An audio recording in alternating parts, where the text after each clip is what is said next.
Breaking చూస్తున్నాం. Uppal cricket stadium దగ్గర tension వాతావరణం నెలకొంది. ఐపీఎల్ టికెట్ల అమ్మకాల్లో అవకతవకలు జరుగుతున్నాయంటూ ఆందోళనకు దిగారు విద్యార్థి సంఘాలు.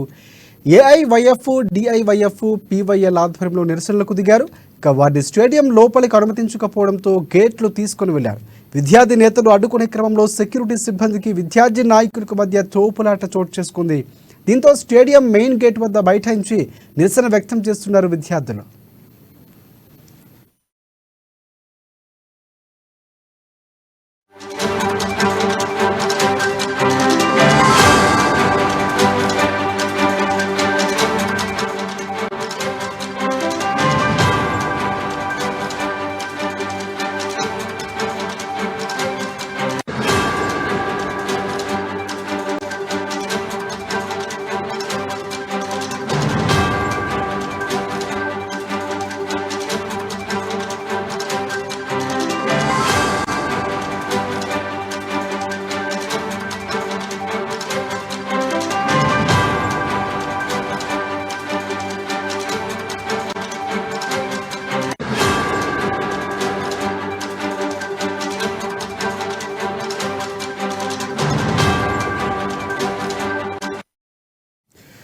బ్రేకింగ్ చూస్తున్నాం. ఉప్పల్ క్రికెట్ స్టేడియం దగ్గర టెన్షన్ వాతావరణం నెలకొంది. ఐపీఎల్ టికెట్ల అమ్మకాల్లో అవకతవకలు జరుగుతున్నాయంటూ ఆందోళనకు దిగారు విద్యార్థి సంఘాల నేతలు. ఇక ఏఐవైఎఫ్, డిఐవైఎఫ్, పీవైఎల్ ఆధ్వర్యంలో నిరసనలకు దిగారు.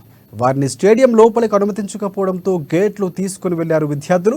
ఇక విద్యార్థి నేతలు అడ్డుకునే క్రమంలో సెక్యూరిటీ సిబ్బందికి విద్యార్థి నాయకులకు మధ్య తోపులాట, ఘర్షణ వాతావరణం చోటు చేసుకుంది. దీంతో స్టేడియం మెయిన్ గేట్ వద్ద బైఠాయించి నిరసన వ్యక్తం చేస్తున్నారు విద్యార్థి సంఘం నేతలు. దీనికి సంబంధించి పూర్తి అప్డేట్స్ అందించేందుకు మా ఇన్పుట్ ఎడిటర్ శ్రీనివాస్ మనకి ఫోన్ లైన్లో సిద్ధంగా ఉన్నారు. శ్రీనివాస్, చెప్పండి. రాజశేఖర్, ఏదైతే ఉప్పల్ క్రికెట్ స్టేడియంలో, రాజీవ్ గాంధీ ఇంటర్నేషనల్ క్రికెట్ స్టేడియంలో రేపు ఐపీఎల్ మ్యాచ్ జరగబోతుంది. ఐపీఎల్ మ్యాచ్ కి సంబంధించి చూసుకుంటే కనుక ఏదైతే ఐపీఎల్ మ్యాచ్ కొనసాగుతున్న స్టేడియాలు కావచ్చు, ఆ ప్రాంతాల్లో కావచ్చు, ఈ బ్లాక్ టికెట్లు అనేది అభిమానుల మధ్య ఒక గొడవ, గందరగోళం అయితే నెలకొందని చెప్పవచ్చు.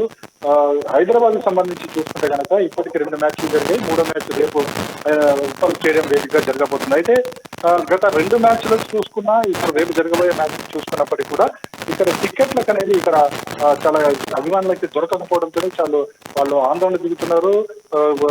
రోడ్ల మీద బైఠాయించడం జరుగుతుంది.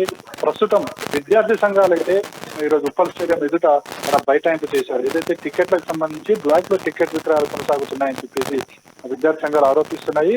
ముఖ్యంగా చూసుకుంటే కనుక ఐపీఎల్ కి సంబంధించి ఏదైతే టికెట్ల కొనుగోలు కావచ్చు, ఇతర ట్రాన్సాక్షన్స్ కావచ్చు, ఇవన్నీ కూడా ఆన్లైన్ లో జరుగుతున్నాయి. పేటీఎం ద్వారానే టికెట్లు కొనుగోలు చేయాలని చెప్పేసి నిర్వాహకులు ఎవరైతే ఉన్నారో వాళ్ళు చెప్పడం జరిగింది. కానీ తీరా ఆన్లైన్ కి వెళ్ళేటప్పటికీ ఎక్కడ కూడా టికెట్లు దొరకని పరిస్థితి కనిపిస్తుంది. అదేవిధంగా కొంతమంది సాఫ్ట్వేర్ సంస్థలు కావచ్చు, వాళ్ళు కావచ్చు, వాటిని వెంటనే ఒకేసారి దాన్ని బుక్ చేసుకోవడం వల్ల సామాన్య ప్రేక్షకులు ఎవరైతే అభిమానులతో వాళ్ళకి టికెట్లు దొరకని పరిస్థితి ఏర్పడింది. దీంతోనే స్టేడియం బయట టికెట్లు వందల రూపాయలు ఉండాల్సిన టికెట్లు ₹1000 బ్లాక్ టికెట్లు అమ్ముతున్నారు. సో ఇవన్నీ గమనించిన అభిమానులు కావచ్చు, విద్యార్థి సంఘాలు కావచ్చు ఆందోళన దిగుతున్నాయి. ఈ నేపథ్యంలోనే ఈరోజు ఉప్పల్ క్రికెట్ స్టేడియం వద్ద విద్యార్థి సంఘాలు ఏవైతే వామపక్షాల పార్టీలకు చెందిన విద్యార్థి సంఘాలు ఏవైతున్నాయో అవి స్టేడియంలోనికి వెళ్లి ఏదైతే హెచ్సీ అధ్యక్షుడికి వినతి పత్రం ఇద్దామనుకునే ఆలోచన చేశారు. కానీ వారు లోనికి అనుమతించకపోవడంతో వాళ్ళు ఒక్కసారిగా గేట్లని తోసుకుంటూ లోపలికి వెళ్లిపోయిన పరిస్థితి, అక్కడ ఆందోళన అయితే నెలకొంది. అక్కడ ఉద్రిక్త పరిస్థితి నెలకొన్నాయి. అదేవిధంగా వారి విద్యార్థి సంఘాల నేతలు గేటు దగ్గర బైఠాయించారు. ఏదైతే ముఖ్యంగా టికెట్లు సామాన్య ప్రేక్షకులకు కూడా ఇవ్వాలి, అదేవిధంగా ఆన్లైన్ ద్వారా కాకుండా టికెట్ కౌంటర్ ద్వారా విక్రయించాలి అని చెప్పేసి, అదేవిధంగా బ్లాక్ మార్కెట్ ఎవరైతే చేస్తున్నారో వాళ్ళ మీద యాక్షన్ తీసుకోవాలని చెప్పేసి కూడా వాళ్ళు ఆందోళన దిగడం జరిగింది. పోలీసులు వాళ్ళని సముదాయించే ప్రయత్నం అయితే చేస్తున్నారు. ఇప్పటికీ కూడా ఆందోళన కొనసాగుతుంది. రైట్ అండి. ఈ నేపథ్యంలో ఉప్పల్ స్టేడియం సంబంధించి కానీ లేకపోతే ఐపీఎల్ నిర్వాహకులు కానీ ఎవరైనా స్పందించినటువంటి పరిస్థితి ఏమైనా కనిపిస్తుందా? ఇప్పటివరకు అయితే నిర్వాహకులు ఐపీఎల్ కి సంబంధించి కావచ్చు, అదేవిధంగా ఎవరైతే మ్యాచ్లు కనిపిస్తారో సన్ రైజర్స్ చేతిలోనే ఇదంతా కూడా స్టేడియం టికెట్ల విక్రయాలకు సంబంధించి మొత్తం ఉంది.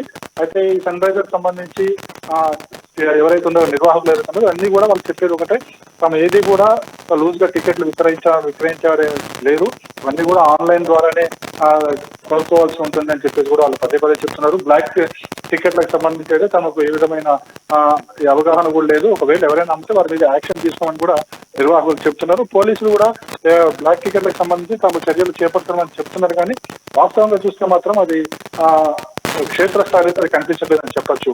Rajasekhar, right. Thanks for update Srinivas.